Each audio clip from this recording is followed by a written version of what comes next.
IDTV మన ఉనికి మన వాణి. రీసెంట్గా ఆంధ్రప్రదేశ్ ఉప ముఖ్యమంత్రి పవన్ కళ్యాణ్ భార్య అన్నా లెజోనోవా చేసిన పని వైరల్ అయింది. తన కొడుకు మార్క్ అనారోగ్యం నుంచి బయటపడిన తరువాత తిరుమలకు వెళ్లి స్వామివారికి తలనీలాలు అర్పించి ఆమె మొక్కులు చెల్లించిన తీరుపై కొందరు తీవ్రంగా తప్పుపట్టారు. వాళ్ళ కామెంట్లపై సీనియర్ నటి, రాజకీయ నాయకురాలు అయిన విజయశాంతి తీవ్రంగా స్పందించారు.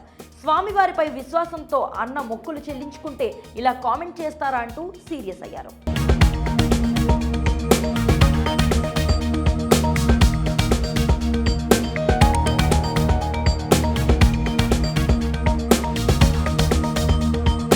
ఆంధ్రప్రదేశ్ ఉప ముఖ్యమంత్రి అన్నా లెజోనోవా తిరుమలకు వెళ్లి స్వామివారికి మొక్కులు సమర్పించిన తీరుపై ప్రశంసల జల్లు కురిసింది.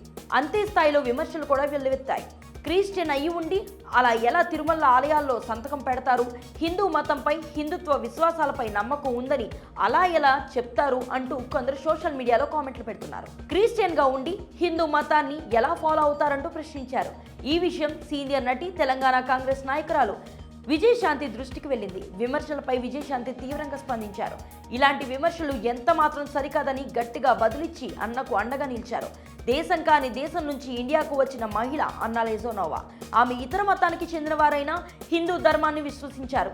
అందుకే తిరుమల స్వామివారిపై తన భక్తిని అలా చాటుకున్నారు.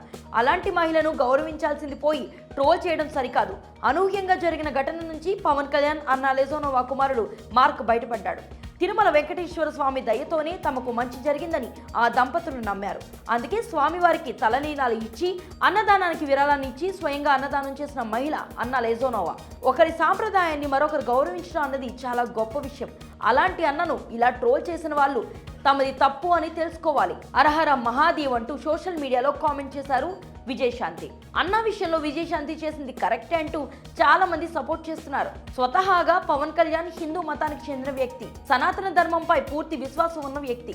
అలాంటి పవన్ ను పెళ్లి చేసుకున్న తరువాత సహజంగానే అన్నా లెజోనోవా తన సాంప్రదాయాలతో పాటు పవన్ పాటిస్తున్న సాంప్రదాయాల్ని కూడా గౌరవించడం, కొనసాగించడం అలవాటుగా చేసుకున్నారు.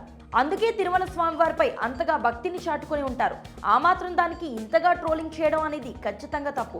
అలాగే క్రైస్తవులు ఇచ్చే క్రిస్మస్ విందుతో పాటు ముస్లింలు ఇచ్చే రంజాన్ విందుకు కూడా హిందువులు హాజరవుతూ వారి వారి సాంప్రదాయాలను గౌరవిస్తున్నారని, అలాగే అన్నా లెజోనోవా కూడా హిందుత్వాన్ని గౌరవించినట్లుగా భావిస్తూ తప్పేముందని మరికొందరు ప్రశ్నిస్తున్నారు.